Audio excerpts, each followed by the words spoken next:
Welcome to माइनएप्पल learning hub. आज हम जानेंगे जन्माष्टमी की कहानी। कृष्ण जन्माष्टमी एक हिंदू त्योहार है। इस दिन भगवान विष्णु ने पृथ्वी पर कृष्ण के रूप में जन्म लिया था। कृष्ण देवकी और वासुदेव के पुत्र हैं और उनके जन्मदिन को हिंदुओं द्वारा जन्माष्टमी के रूप में मनाया जाता है।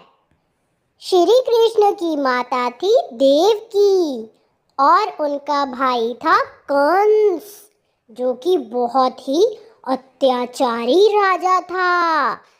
श्री कृष्ण के माता पिता वासुदेव और देवकी जी के विवाह के समय मामा कंस जब अपनी बहन देवकी को ससुराल पहुंचाने जा रहा था, तभी आकाशवाणी हुई थी जिसमें बताया गया था कि देवकी का 8वां पुत्र कंस का अंत करेगा।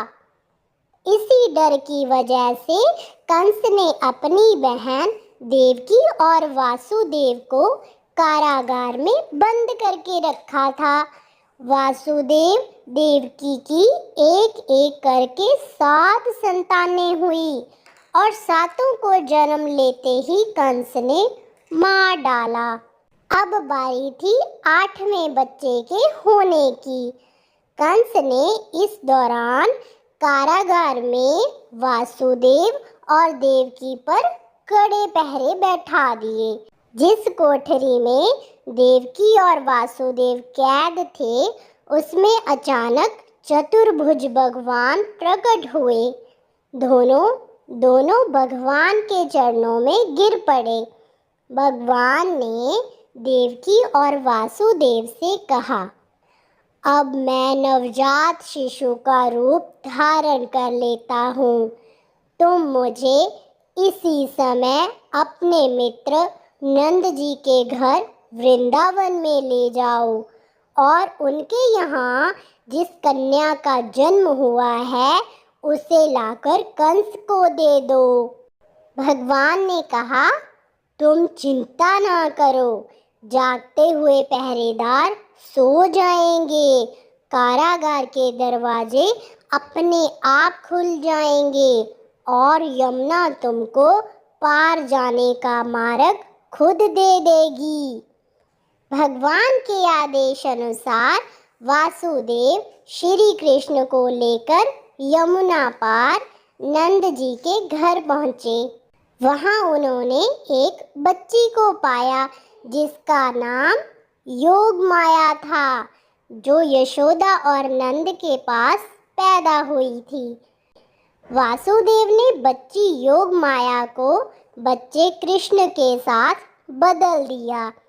योग माया कोई आम बच्ची नहीं थी, वह देवी दुर्गा थी, एक शक्तिशाली देवी। उसका उद्देश्य कृष्ण की सुरक्षा करना और मदद करना था। उन्होंने श्री कृष्ण को यशोदा के साथ सुला दिया और उनकी कन्या को लेकर मथुरा आ गए। वासुदेव के आते ही कारागार के दरवाजे बंद हो गए। कंस तक वासुदेव और देवकी के बच्चा पैदा होने की सूचना पहुंच गई। कंस ने देवकी के हाथ से नवजात कन्या को छीना।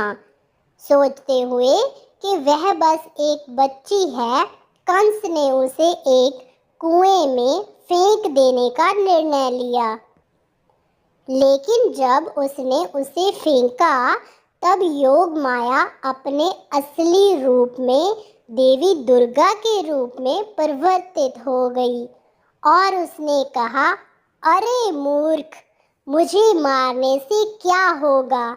तुझे मारने वाला तो वृंदावन पहुंच चुका है और वह जल्द ही तुझे तेरे पापों का दंड देगा। कंस अपनी जिंदगी के लिए डरने लगे। कंस ने कृष्ण को मारने के लिए कई प्रयास किए, लेकिन वे सभी असफल रहे। अंत कृष्ण और बलराम मथुरा पहुँचे और कंस के पहलवानों को हराया और फिर कृष्ण ने कंस को युद्ध के लिए ललकारा। युद्ध में कृष्ण ने कंस को हराकर उसका वध कर दिया। कंस के वध के साथ मथुरा के लोगों को उसके अत्याचारों से मुक्ति मिली और उसके पिता उग्रसेन को फिर से राजा बनाया गया। यह घटना बुराई पर अच्छाई की जीत का प्रतीक है और इसे हर साल जन्माष्टमी के रूप में धूमधाम से मनाया जाता है।